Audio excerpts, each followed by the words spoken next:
Hello, my name is Jameel'S. I'm a veteran esoteric scholar, and tonight we're going to be speaking about channeling and the effects of channeling. And first, we're going to start off with speaking about intelligence. Now, my website is Metaphysical Consultant, and I came up with a platform for abstract intelligence. And I spoke on this in a previous video. What I want to start out with, okay.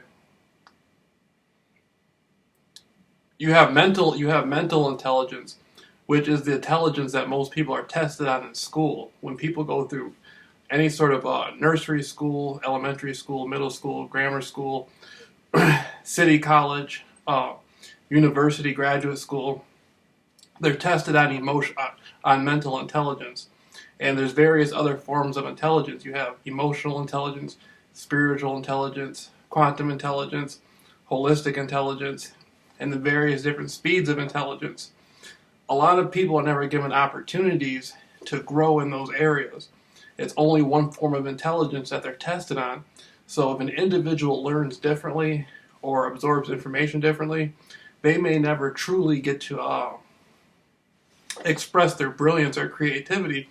Oftentimes teachers in school use certain methods of teaching. They say, they teach in a way where a student can learn auditorily, and other students who are visual learners may lack in learning in the classroom because the teacher's only presenting it in one way.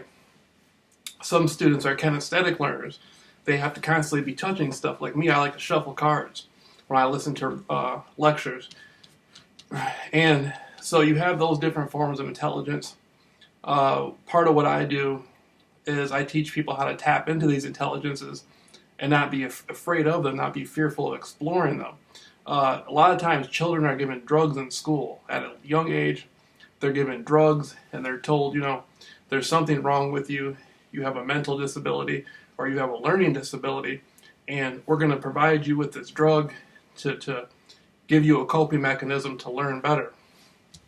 When all they really need is just a more realistic form of learning that they're preferable to. Okay. Now, that being said, we're going to get into what is channeling and what are you channeling. So now, a lot of people when they hear channeling, they're coming at it from the same perspective that people had in the Middle Ages. That mediumship is evil, it's demonic, that is something to be afraid of. When people are constantly channeling, if you're praying, you're channeling. If you're listening to a radio station, you're channeling. If you're talking over the phone, you're channeling. If you're watching television, you're channeling. When I approach an entity or I see an entity, when I approach a person or I see a person approach me, 90% of the communication is body language. That's a form of channeling. I'm taking in their energy and learning from their energy, or they're learning from my energy. So channeling is a constant process. Channeling doesn't just mean going into a trance meditation and getting information from the etheric spiritual world. Channeling is an event that you do every single day. We're constantly channeling. Just somebody listening to me speaking, anybody under my sound right now is channeling my energy. So now that's what are you channeling? Okay, so now I want to explain something. Now, me myself, I'm aware of soul. You have souls, then you have group souls, you have soul collectives, and me myself, I purposely went under what you would call this mind control. You have human beings, then you have other extraterrestrials, other spiritual entities out in the universe, here on Earth, and a lot of times people talk about reptilian beings or reptilian entities.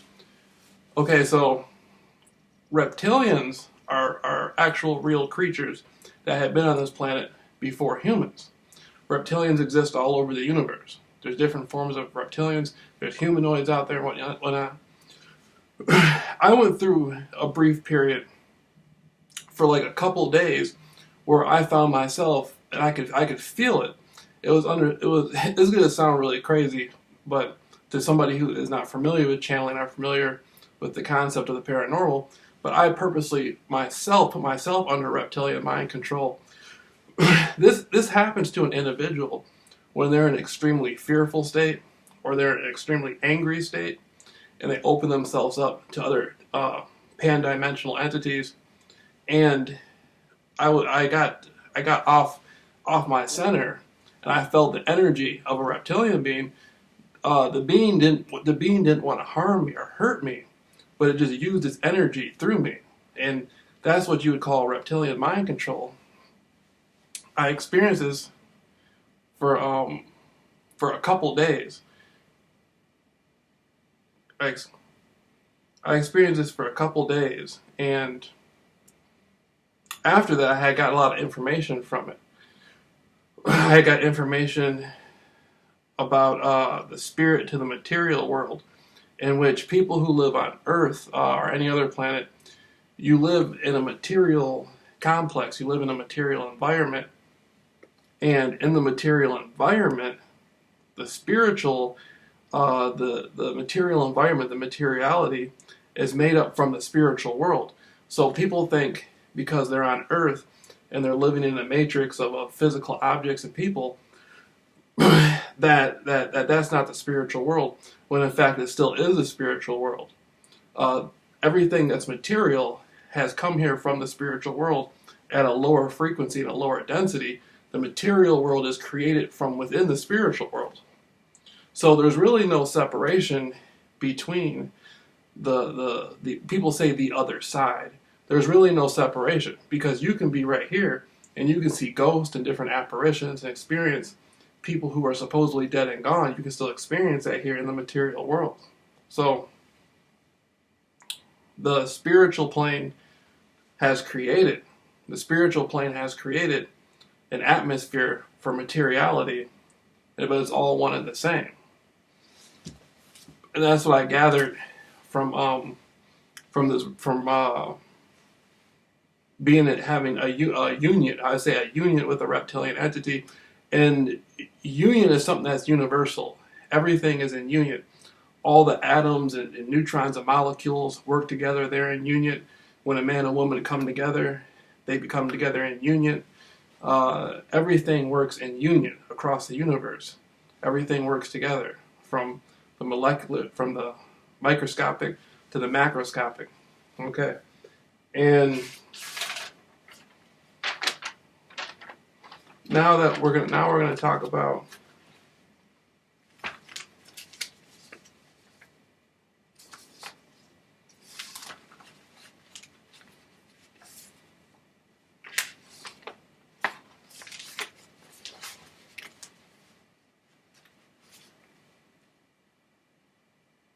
I have some sheets. I have some sheets of information for my students. Now again, my site is Metaphysical Consultant. Now I have many different sheets of information. I have one here, improving your self-esteem.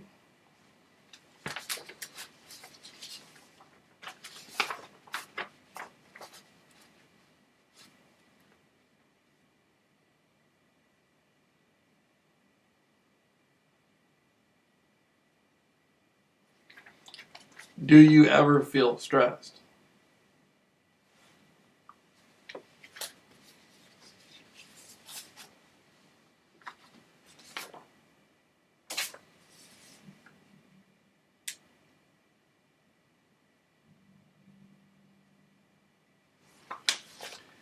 Eight dimensions of wellness.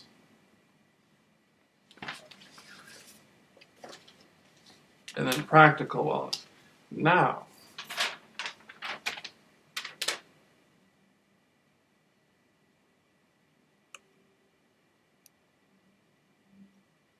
sticking to the basics is one of the things I stress with people, and going back to emotional intelligence and finding out how your energy works and how you can use your energy in every way imaginable. I have a diagram right here that shows different, and this is pretty elementary. This is a diagram right here that shows many different faces.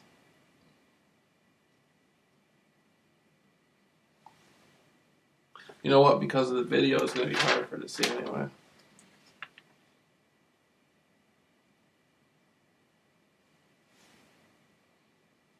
I have a diagram that shows many different faces,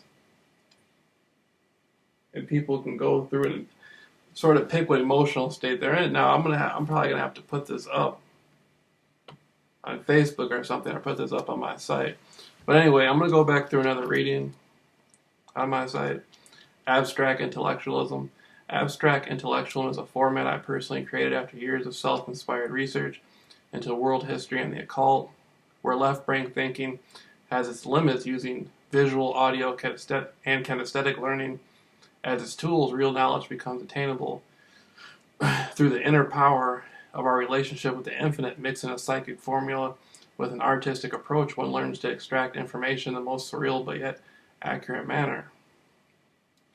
Now again, left brain thinking has to do with more of a strategic approach to life. Left brain thinkers are more calculated and more analyzed, where right brain thinkers are artistic.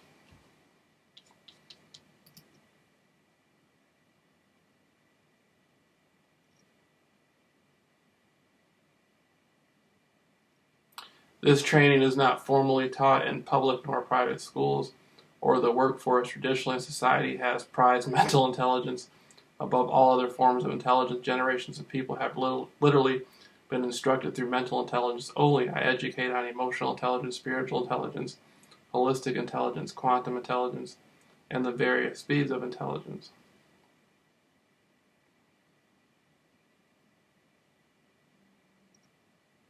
Even the strongest skeptics are honoring the facts. Emotional intelligence is a prime example.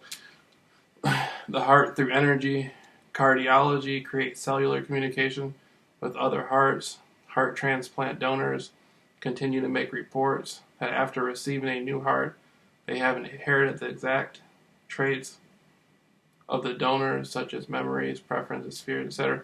Now, this comes from a book I read called The Heart's Code, where it spoke about individuals who had heart transplants picked up the same exact traits of the donor that they received it from. The heart extracts information from the environment at a faster and more in-depth rate than the brain. To what extent do these intelligences serve?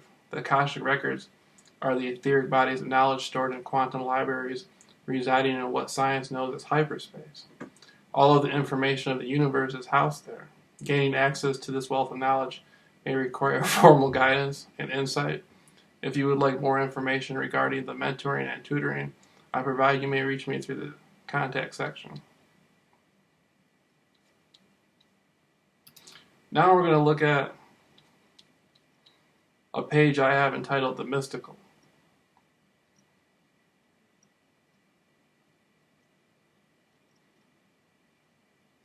The Abrahamic religions offer extensive insight into the unknown through their mystical traditions. Jewish mysticism, Kabbalah, being one of my favorite studies, Islamic mysticism, which I mainly cover through the traditions of the Bedouin dynasties and their stories of the jinn, whom are popularly known as the genie, as in the story of the genie of Aladdin's lamp.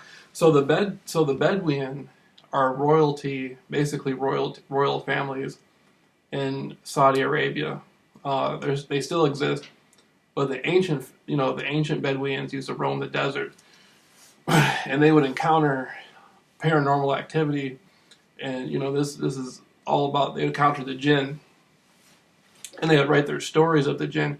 Now I have a video on one of my channels where I show so there was a figure, it was a white bright light figure. It looked like a person, and then it just turned into a light, just went up a tree like a squirrel or something. And that's a jinn. And the jinn roam the desert. Okay. Jinn vary greatly in character, from being evil to wise, loving beings. One may strategically connect pre-Islamic mysticism with the stories of the mad Arab Abdul al-Hazard, who is said to have constructed the book, the Necronomicon. The Necronomicon may easily be viewed as a doorway to make direct contact with the jinn. It is rumored that the intentions and character of the individual interacting with the jinn is what determines the outcome, the purpose of the summoning of the jinn. I study Sufi astral projection as well as other forms of etheric travel. Okay, going back to what we were speaking about with Necronomicon. The Necronomicon has been popularized in Hollywood in many different films. One of the most, I say, spectacular type film that came out was a movie called Evil Dead, which was actually filmed in Michigan. And in the film, they came across a Necronomicon and they summoned it, and it was a bunch of evil spirits that haunted them at this cabin they had. And the Necronomicon goes back to the stories of the Mad Arab and H.P. Lovecraft's work. I believe H.P. Lovecraft's work is heavily influenced by the Necronomicon. Now, Sufi astral projection, that's not formal Islam, but a lot of Islam, a lot of the sheiks and mystics, and a lot of the sheiks turn into mystics, and their concentration leads them to having astral projection experiences. But that's not formal Islam, though. I have background in Christian mysticism, which covers many areas. My favorite of them mainly being lucid dreaming and dream interpretation, as many stories of the Bible were interpreted through dreams. Astral projection and levitation are recurring themes in Christian mythology, not just with the life of the prophets, but with saints and believers as well. Many of the books of the Bible have been written and interpreted off of dreams. Revelation's written off of dreams and visions. Many of the Old Testament books are written off of dreams and visions.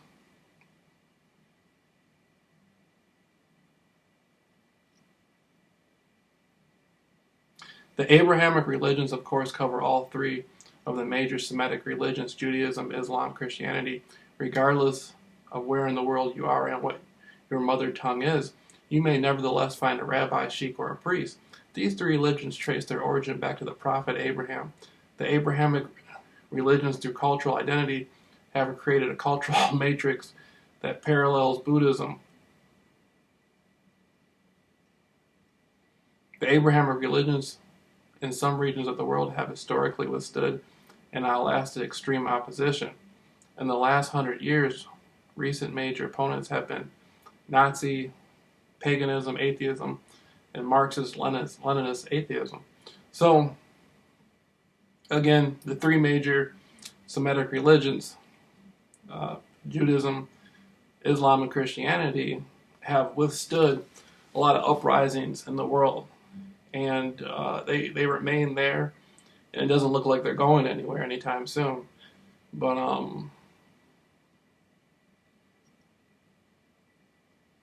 that last one, Marxist Leninism, you see how nations go through struggles, and there's rise and falls of dictators, Nazi paganism, atheism, but these religions stay intact. Any rabbi will tell you all of the prophets of the Torah are mystics. Prophets speak with God, they have visions, and perform miracles. Moses spoke directly with God and had visions. One of the more famous visions came from a burning bush. Moses' brother Aaron turned a staff into a serpent. The King James Bible, Exodus 3, verse 2, and the angel of the Lord appeared unto him in a flame out of the midst of a bush. And he looked and beheld the bush burned with fire, and the bush was not consumed. Exodus 3, verse 3, and Moses said, I will not turn aside and see this great sight. Why the bush is not burned. Exodus 3, verse 4, and when the Lord saw that he turned aside to see, God called unto him out of the midst of the bush and said, Moses, Moses, and he said, I am here.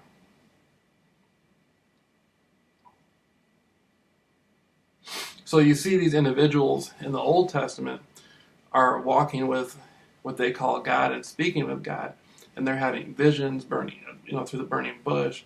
You see them dealing with the serpent, with the Pharaoh in Egypt, and through the Old Testament you can see that this is magic being performed, miracle. We say they're churchgoers say they're miracles, but it's actually magic. King James Bible, Exodus 7, verse 8. Then the Lord spoke to Moses and Aaron, saying, when Pharaoh speaks to you, saying, show a miracle for yourselves, then you shall say to Aaron, take your rod and cast it before the Pharaoh, and let it become a serpent.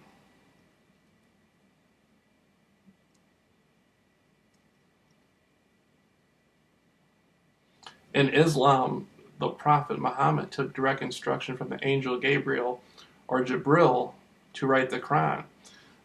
Whoever is an enemy of Gabriel, for he brings down the revelation to thy heart by Allah's will, a confirmation of what went before and guidance and glad tidings for those who believe.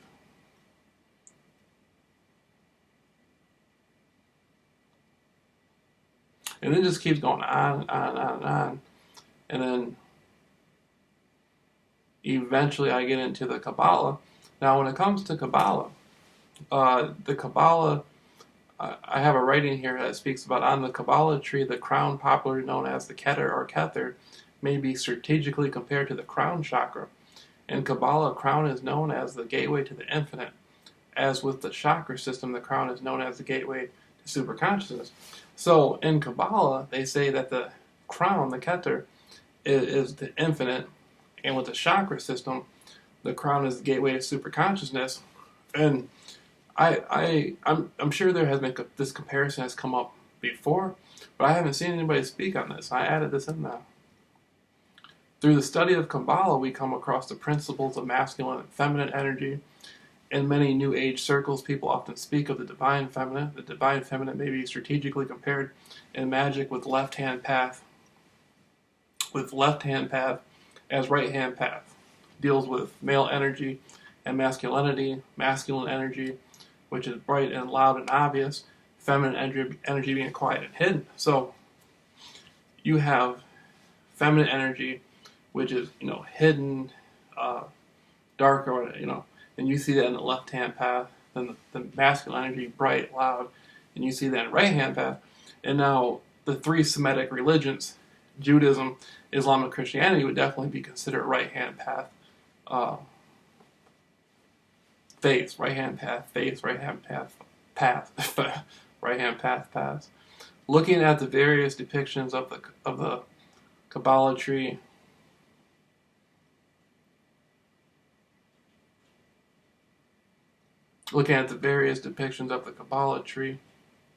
we'll find correlation with the serpent, and this is related to Kundalini energy and the awakening. I see here I made an error. I have to fix that on my side.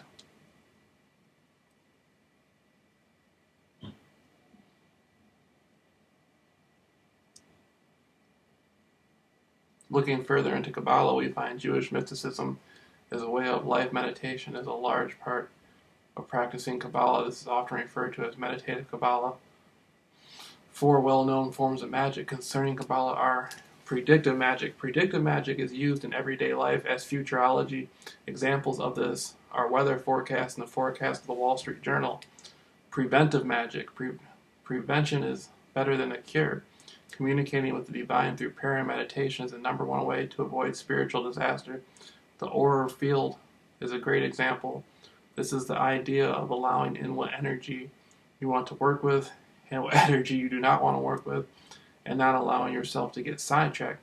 Using a roadmap to navigate travel is preventative magic in the sense it is prevention of getting lost. Another example I will describe in the form of a question. Would you go into a mosquito-infested forest without bug spray or some other form of protection? Okay, and on 3, we're going to look at curative magic. An example of curative magic is curing of a disease. Disease is seen as a malevolent invisible force, an invisible demon. So even though we're dealing with science or we're making a cure, the disease is still seen in a spiritual sense as demonic, something we want to get rid of. We want to exorcise this demon out of a people or out of a person. Through the creation of a magical potion, remedy is created and one can be cured. In today's world, we overlook the mystical aspects of this. Creative magic, self-development or the assistance of developing others, a builder of men. This can be as simple as exercise or adjustment of changing mental climate, mental attitude, not just thinking with our mind, but thinking for our mind. This is famously depicted in the Golem Tale films, such as The Golem of Prague or Frankenstein. Kabbalah covers many other fascinating areas such as incantations and amulets. Now, that's one of my favorite areas because I go back to you look at people in Africa who wear cheetah furs and lion skins. A lot of people say they're wearing that to keep them warm. They are wearing that to keep them warm, but it's a form of magic because within the animal's fur you're carrying the vibration of the animal. So you're carrying on the persona of the animal and the energy of the animal, just like the Aztecs, Mayas, and Incas would dress up wearing full suits of these. They would dress up wearing full cheetah suits and leopard suits, and they would smoke peyote and go into psychedelic trips for days and days and days and become the animals. Now, this correlates with vibrational frequencies and the energy we connect to the universe with. The key to creation is language. Kabbalah for me is a cross-dimensional or trans-dimensional language. This is seen in the study of the branches and the study of the shadows of the branches. Now that's interesting. A lot of people in Kabbalah talk about the branches, but I'm going into the shadows of the branches. One can find keen insights into how we become what our desires are. The study of desire is the study of self.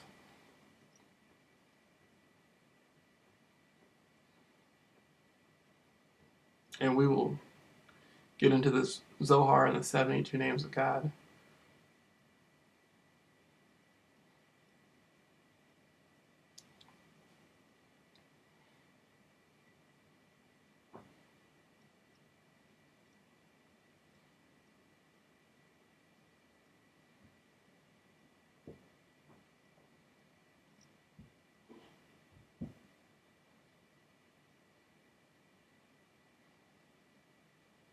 And Kabbalah is a very deep study. A lot of people have bought and sold Kabbalah to try to make Kabbalah seem really simple and easy. You always hear a lot of movie stars and musicians becoming Kabbalist, and Kabbalah, from what my interpretation of Kabbalah, you could spend like 40 years studying just a small aspect of Kabbalah. Kabbalah is a lifetime study. That's not something you're just going to get packaged and over with in a couple of years.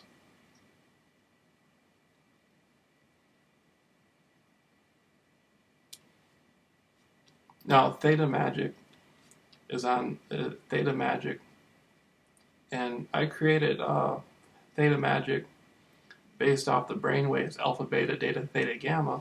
And the theta waves make you more intuitive and psychic. And if you use the hand mudras, if you listen to theta sound through the binaural beats, and you use hand mudras, you can bend your brain waves and change your brain waves. And this gets into parapsychology with retrocognition and using intuitive insights to look into the past. Now, parapsychology is the psychological study of the paranormal, and governments all over the world have spent billions and billions of dollars studying the paranormal. And so I've just created a form for myself to show people how they can become parapsychologists. You listen to theta sound, start messing with these hand mudras and experience with your brainwaves. Next thing you know, you'll become more intuitive, and you can look at photographs of the past. You can see into an event that was occurring in the past. That's retrocognition. That'll teach you how to use precognition, looking into the future. And I spent about 6-7 months studying parapsychology, and I consider myself a parapsychologist now. Okay, psychic downloads.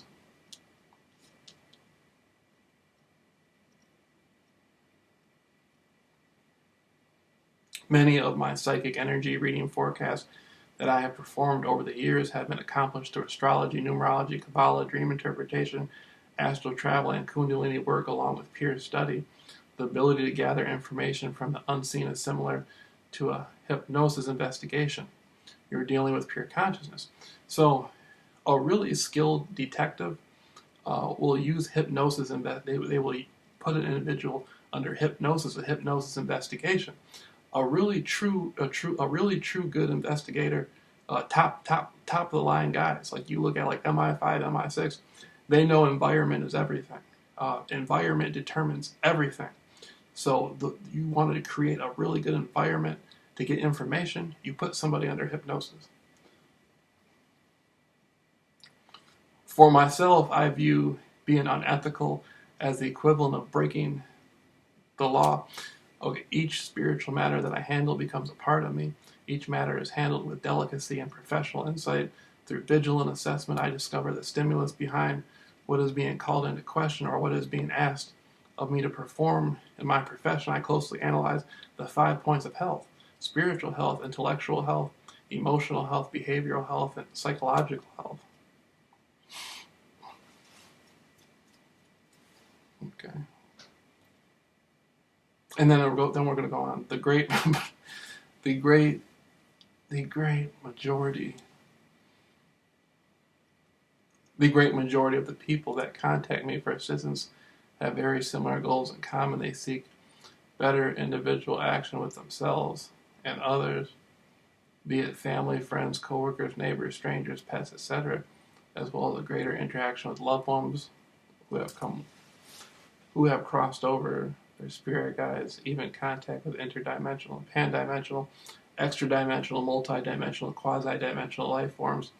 Some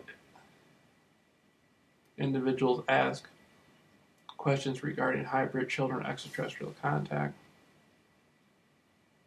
Social interaction is an area of improvement many people seek assistance with. The wealth of knowledge you will receive from me will improve your social comprehensive exponentially, thus evaluating your environmental performance. So, I used to do channeling sessions for individuals dealing with the chakra system. For each individual, there's 7 chakras, at least 7 chakras. Some people say there's more than 7 chakras. There's dozens of spirit guides that people have, but for each chakra, there's a specific spirit guide. And I was doing some channeling sessions for a group of women over the phone, and I was channeling the different spirits for each chakra, and I did this for about 3 weeks, and I was impressed with the recall I had from that. I really didn't know what to expect, and some of the people were giving me praises, saying that I was able to tap into information for them that only they would know. Only they would know about it. There's no way I could have known.